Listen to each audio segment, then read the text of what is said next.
Om Swastiastu. Beberapa hari lalu saya melihat video wawancara AWK dengan yang dipandu oleh Selobi Omnivora terkait dengan polemik ke Hare Krishna dengan Hindu Bali. Banyak hal menarik saya lihat di situ. Pertama adalah ketika dia mengatakan dirinya seorang doktor ilmu pemerintahan. Nah, tahu sendiri, apabila seorang doktor tentu paham betul tentang manajemen pemerintahan. Tapi berbanding terbalik dengan apa yang dia lakukan ketika di lapangan. Jadi AWK selalu melampaui kewenangannya. Padahal seorang anggota DPD itu mempunyai tugas hanya mengawasi dan merekomendasi apabila terjadi satu permasalahan di daerahnya. Jadi seorang anggota DPD itu sama sekali tidak punya kewenangan untuk membuat keputusan. Masyarakat harus tahu tugas pokok seorang DPD. Jangan sampai sedikit-sedikit AWK, sedikit-sedikit minta tolong AWK. Nah, ini salah alamat. Salah-salah banget gitu loh. Ya, saya juga maklum mungkin masyarakat luas terprovokasi, terpengaruh dengan pencitraan-pencitraan yang dia lakukan. Sekarang gini aja deh, masalah prinsip nih. Masalah silsilah, masalah nama. Bapaknya AWK misalkan almarhum Dewi Dastra. Kemudian AWK tiba-tiba menjadi anak agung pertama kali. Kemudian Sri I Gusti, lalu mengklaim dirinya Raja Majapahit Bali. Semuanya bohong. Jadi hal prinsip saja kalau sudah bohong, apalagi hal lain. Nah ini masyarakat harus paham. Harus paham dan mengerti. Jadi kalau ditanya saya, masyarakat Bali sudah cerdas, saya nggak setuju. Karena masih banyak masyarakat Bali bisa dibohongin dengan pencitraan-pencitraan AWK. Jadi itu. Kemudian yang menarik lagi, dia mengatakan tiang sejak kecil sampun maca begawat gita. Wow, begawat gita. Kebetulan saya juga orangnya suka belajar perbandingan agama, the religion comparison. Jadi saya tuh belajar hampir puluhan tahun. Nah ini buku Holy Weda karya Anand Krishna. Jadi sloka-sloka Weda yang baik, judulnya Weda yang mulia, segenggam permata dari Holy Weda. Nah, kemudian saya juga baca Stute dan Stawa untuk para pandita. Ini saya beberapa mantra-mantra puja mantra untuk yajna saya hafal. Kalau misal kita solek nih, saya nih kasih pusung, kemudian pakai pakaian pendeta dengan atribut-atributnya, mungkin orang kira saya pendeta.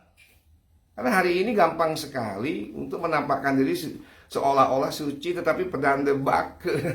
Nah itu yang terjadi hari ini gitu. Kemudian saya juga baca sejarah Bali, ya kan? Nah, orang Bali nggak baca sejarah Bali, ya bukan orang Bali. Jadi karena agama kita Hindu Bali ini erat kaitannya dengan sejarah Bali, gitu loh. Kemudian saya juga baca Al-Quran, malah 2 saya punya Al-Quran. Ini 114 surah, 30 juz, 60 hibs. Saya paham. Kemudian saya juga baca kitab suci agama Konghucu, kitab keempat nih. Ini bagus sekali nih. Sini tentang budi pekerti, tentang pemerintahan, bagaimana jadi leadership, ada sini semuanya. Kemudian juga ada Alkitab. Saya 2 punya Alkitab di HP saya, satu berupa aplikasi dan ini. Alkitab ini ada 2 isinya, perjanjian lama yang di sini ada ditulis oleh Nabi Musa dan perjanjian baru, Injil oleh Yesus Kristus. Kemudian saya mau bicara sedikit tentang agama Hindu Bali. Jadi kalau AWK paham, dia bilang bahwa dari kecil baca kitab suci Bhagavad Gita, harusnya dia paham betul bahwa Hare Krishna ini tidak sesuai dengan Hindu Bali, bertentangan. Filsafatnya, tatunya bertentangan. teologisnya juga bertentangan, ritualnya apalagi sangat bertentangan. Makanya Hari Krishna ini tidak cocok di Bali dan harus pergi. Lalu kenapa dia coba-coba untuk membela? Nah ini orang kalau udah nggak paham agama ya begini nih, gitu loh. Ini begawat kita Mas Wirara nih. Perlu juga saya sampaikan bahwa ada 39 begawat kita di dunia nih versinya nih. Yang paling beda versinya adalah begawat kita Prabhupada Hari Krishna ini. Jadi di sini isinya Prabhupada mencoba membawa pembaca untuk meyakini Tuhan itu Krishna. Kan lucu nih. Ya dong, jadi Tuhan itu kan tak terpikirkan, tak terwujud, bahkan agama lain juga sama. Lalu dia mencoba menggiring Tuhan Krishna dari mana? Hindu Bali meyakini Krishna adalah Awatara ke-8 dari keturunan Wisnu. Jadi akan sangat lucu manusia menjadi Tuhan. Dan kita lihat sendiri ajaran Hari Krishna mengkultuskan Prabhupada. Kita lihat deh video-video ritualnya, ada Prabhupada, patungnya dan sebagainya. Itu pengkultusan. Jadi sangat berbahaya sekali ketika kita menyerahkan segala sesuatu termasuk pikiran segalanya kepada pemimpin karismatik. Nah ini berbahaya. Itu loh. Jadi banyak sekali perbedaan. Jadi tidak ada alasan. Saya nggak ngerti juga apa alasannya. Bahkan di PHDI ada profesor, doktor, ahli kitab, ahli ini, ahli itu yang agama. Di bab dia bikin di ADART-nya PHDI Mahasabha kemarin itu di bab 10 pasal satunya mengayomi Hari Krishna. Lucu. Jadi itulah yang terjadi hari ini. Dan saya jujur saja pengen sekali debat agama dengan AWK ini. Dan saya mau dipandu dengan Najwa Shihab. Maaf aja bukan dengan Selobi Omnipora yang kesannya nggak greget, terus lebih condong ke AWK. Jadi nggak balance kalau debat dipandu oleh Selobi. Kalau Najwa Shihab, wah ini baru bisa babak belur nanti tuh AWK. Kalau bohong-bohong babak belur, gitu. Dan lagi satu menariknya lagi adalah ketika dia bicara hukum.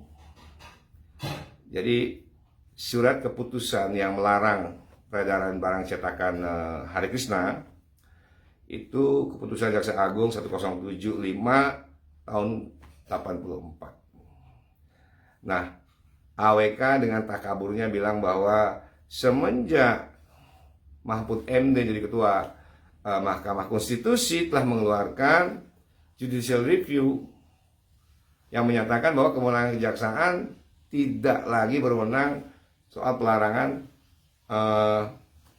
barang cetakan. Ini takabur nih. Dia tahu hukum nggak sih? Yang namanya judicial review itu ada dua modelnya. Non-retroaktif dan retroaktif. Tidak berlaku surut dan berlaku surut. Nah ini harus diperlihatkan case per case. Ini ada keputusan nanti. Mahkamah Konstitusi jangan takabur. Sudah mendahului. Nah inilah sosok AWK yang kadang-kadang kita geli sama ketawa. Kemudian lucunya lagi dia seolah-olah memberikan tantangan kepada kita nih. Oke, bagi siapa yang gembar-gembor tidak suka Hari Krishna, silakan bawa bukti langsung pengadilan katanya. Itu. Tapi dengan ancaman lagi. Tapi kalau misalkan tidak terbukti, bisa-bisa dituntut balik pencemaran nama baik. Gitu. Ya, kemudian lagi gagahnya kelihatan lagi.